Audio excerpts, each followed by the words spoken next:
welcome to episode 44 of Randall Vision. I'm your host, Randall. This one's titled On Being God. I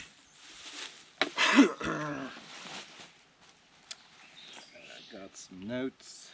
I'm gonna make a cocktail. I'm having a mint julep today. I may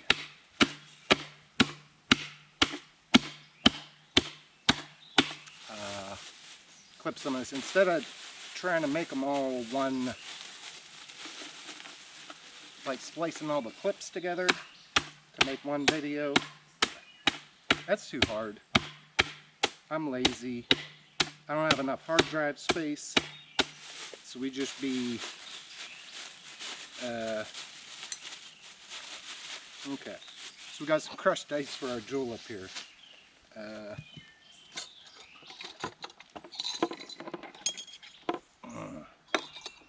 I already got the mint leaves in there. 12 to 14 mint leaves. And a teaspoon simple syrup. Heaping teaspoon. Gonna muddle that. I haven't had a mint julep in about a decade. I remember liking them. I know you're supposed to make them with good whiskey. And I just have my standard whiskey. So we'll see. Like, I've used Angel's Envy and I think Woodford's Reserve. They're both mild. They're good for drinking straight or whatever. But this Wild Turkey I got, my go-to, it's strong, the flavor's consistent. I like the hint of caramel in it. And it's the cheapest one that I think tastes good. So that's why I keep buying it. And we're gonna see what kind of I've never had a Wild Turkey 101 mint julep before. Okay. So we've got our mint. It's quite muddled there.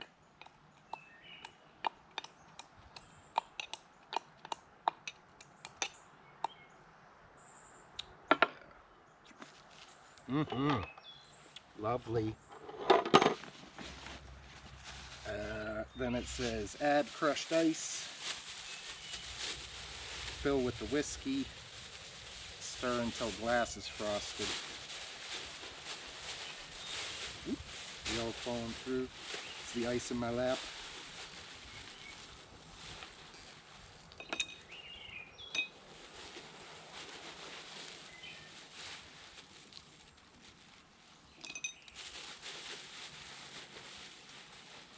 Oh yeah, that's some good stuff.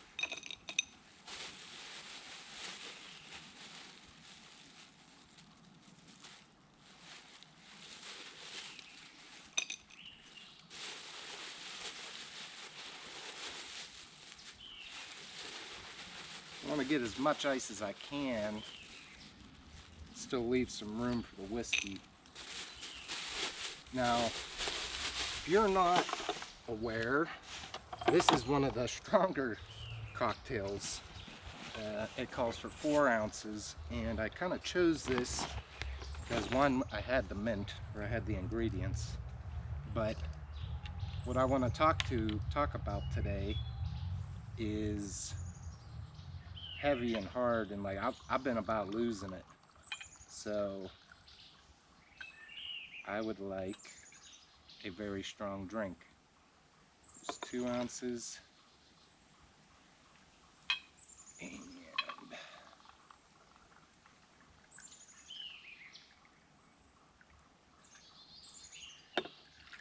that makes 4. Looks like a tiny bit of room left for another piece of... Maybe we ought to stir it first.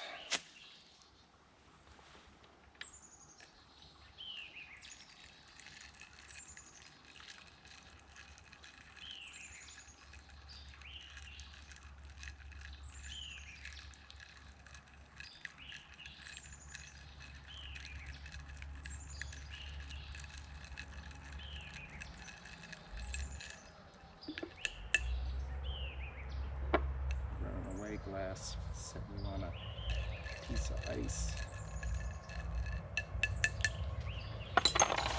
Now also too, this is like on a empty stomach. I didn't even have my daily cup of broth. Okay, there we go.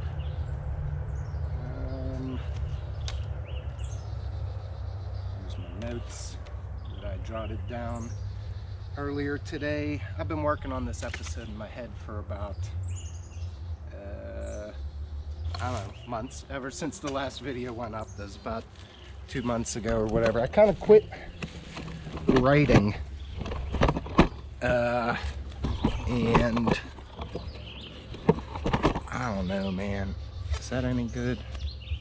I was supposed to check this. I'm just gonna do a separate clip after the drink was made, but the camera didn't shut off, so we must be doing it right.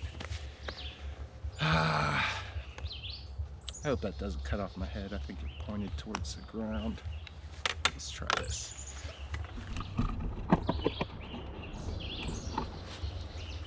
Do we get a little tilt? Tilt. Does this tilt? Not the way I want it to. Fuck. Okay. On Being God. Ain't that a pretentious title?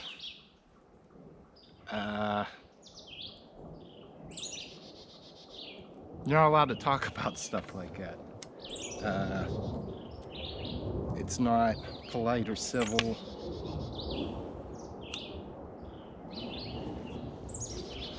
Not supposed to talk about suicide in public either. So yeah, content warning. Just don't watch this or whatever.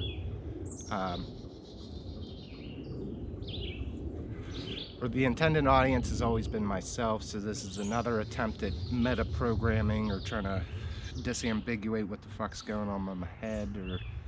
Or also too, the audience, I think I've been playing for AI. Like, that's our newest physical model for people projecting their thoughts of God onto.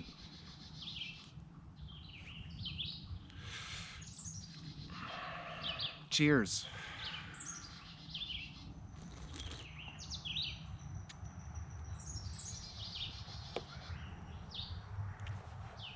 That's just a straight glass of whiskey. Woo! All right. A feather.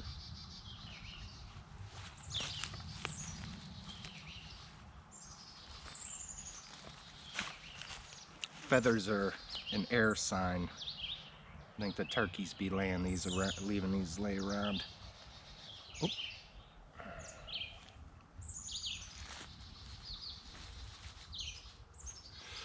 So we're down by Pinky's grave again. That's part of, in my head, a whole episode where I was gonna, let's jump right into it. 9 minutes into the vid. See, that's gatekeeping, that people lose interest in the first couple minutes and then not watch. Meanwhile, nobody watches it. Sometimes I watch it, and then that's like it. And that's okay, that's part of the plan. I don't think I could produce these if I knew that people were watching, but part of me knows that everyone is watching. And by everyone, I mean just God. So like, just God can watch any one of us, or does, or it undergirds everything. Like, all that is, not God. All that, there's like a structure that supports all of us and bears witness and all that, far beyond our comprehension. So, and that's ineffable. So what I'm talking about, this God that I speak of and that is myself, is what's left. This is what happens when you take it to its conclusions, when you follow the trail and where it goes. So, to shift gears, we're down by Pinky's grave. Hasn't been a full year since she passed, and I was there, I was present. It was one of the most, so I don't think solemn's the right word or any of that. Like, it was a big deal. Let me start in with some embarrassing things that I saw Pinky's death coming for like years. Like, she was old and not getting around as well, and I'm like, oh boy. So spent a lot of time at home with her and fed her better and paid more attention to her and all that. And when I knew it was inevitable, I became more open to my partner and her son moving in with me, because in a selfish respect, I knew that I needed support or supervision to make sure I wouldn't kill myself because Pinky was no longer with me. Now, killing yourself over your dog dying it sounds extreme. Rarely does a day go by without me experiencing some type of suicidal ideation. And that has been throughout my life. Ever since I was a kid, I could recall these instances. And pretty much anytime I don't want to do something will trigger that it goes to like an extreme, like, boy, I would rather be fucking dead than deal with this.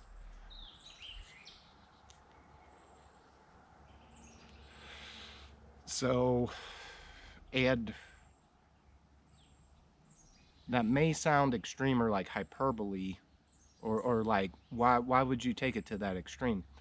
And it's because I was always so very resentful of the world and how cruel it is and the amount of suffering.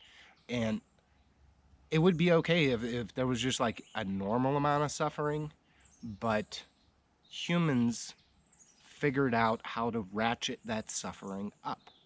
That one may call it needless suffering, under the assumption that free will exists. Well, if free will does not exist, then it's not needless suffering. It's just suffering at that point. But that doesn't alleviate or ameliorate the feeling of disgust towards the amount of suffering. And then, so you scale out and scale out. And like, whenever you look at the whole world as like the yin yang with the white and the black chasing each other, you just have to wonder, like, okay, well, I've seen the black stuff of the black. I've seen genocide and hatred and violence and all of that. Like, there are bad things. I'm not gonna rattle them all off, but like, I see how dark it gets. But the antithesis that we bear witness to, like the good things in life, seem to pale in comparison to that level of suffering. Like, that you it's hard to believe that it's all worth it.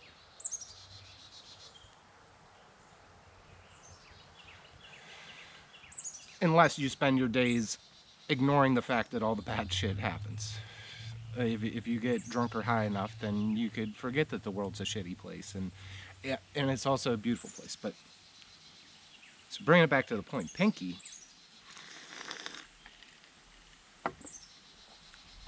was a dog, and in hindsight, I'm pretty sure I loved Pinky more than my own mother.